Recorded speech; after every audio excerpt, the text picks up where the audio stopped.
Thank you all. Just so you know, I never play this music the same way twice. If I had to sit down right now and play this piece, this would be a very different experience. It's the nature of improvisation, it's the nature of the spirit, it's the nature of just music. That's what I think is so wonderful about music. So while I tell you a few seconds about this, I'm going to invite the National Chamber Orchestra of Armenia to join me for these next two numbers. You'll understand why once you hear it. So whenever the orchestra is ready, they can come on up and we'll get set for it.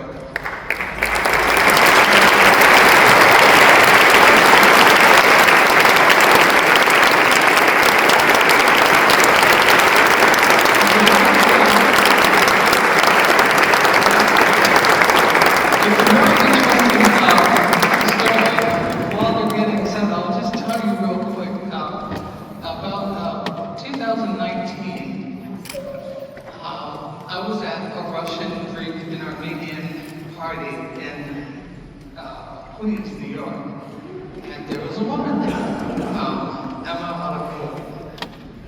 and her family and some friends, and I sat down and played some jazz. Oh, you can sit, please. Oh my goodness, oh please sit. I started playing jazzical music, and Emma came up to me and said, you know, you play this jazzical music so well, you should be playing Komitas. And I said, what's Komitas? And she said, it's not a what, it's a he. And she gave it a third degree in a very nice way, that very Armenian kind of way.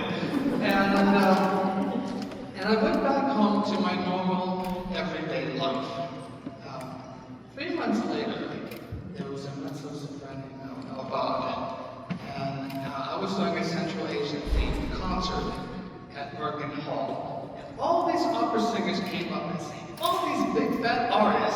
And I said, oh, that's nice, that's wonderful. Avad came out and sang a 2-minute song of Komitas. I sat in the back of the room and said, what is this? I didn't know what this was. I just thought it was really cool and interesting and all of these wonderful things. We became friends, our family became friends, and I went back to my well-ordered life. 3 months later, I still heard the word Komitas. And so I said, oh, let me go take a listen on YouTube. And what was going to be 15 minutes, and then I would just put this away, turned out to be 2 hours. And I pulled my family and my daughters, and I played it for them. I said, now you all know what I do. Now you must listen to this. And they listened for about 30 minutes, and my youngest one, Sawyer, said, I think you're going to be doing a record. Well, that was the beginning of my journey until I was almost ready to finish this, and I had a problem. And I called up Emma, and I said, Emma, I cannot finish this record because I know nothing about Komitas or Armenia. I must go to Armenia. And she said, there's a conference that's going on. Why don't you come?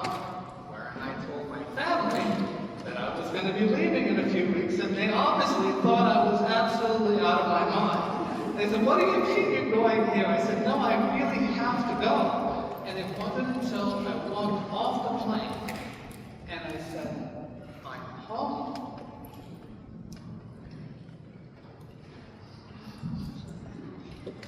That was the most next to having kids, this was that moment, and we all have that moment in us. This just happened to be mine. And so it started a lifelong journey. It's not just a concert. It's not just an experience. I actually really do want the world to know what it is that I know. I've been there probably 12 or 13 times now, and I just cannot get enough. I cannot get enough of this music. I cannot get enough of the people, the language, the culture. I'm already in. I'm that Armenian by choice.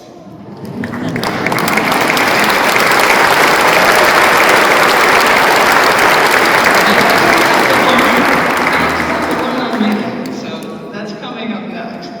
So we have the National Chamber Orchestra of Armenia with their illustrious conductor, Sipan Olah, and this is really quite an amazing thing because we have never met until today. Yeah, what you're getting ready to hear is a sum total of 15 minutes. But that is the power of music. That is the power that reaches out and touches everybody.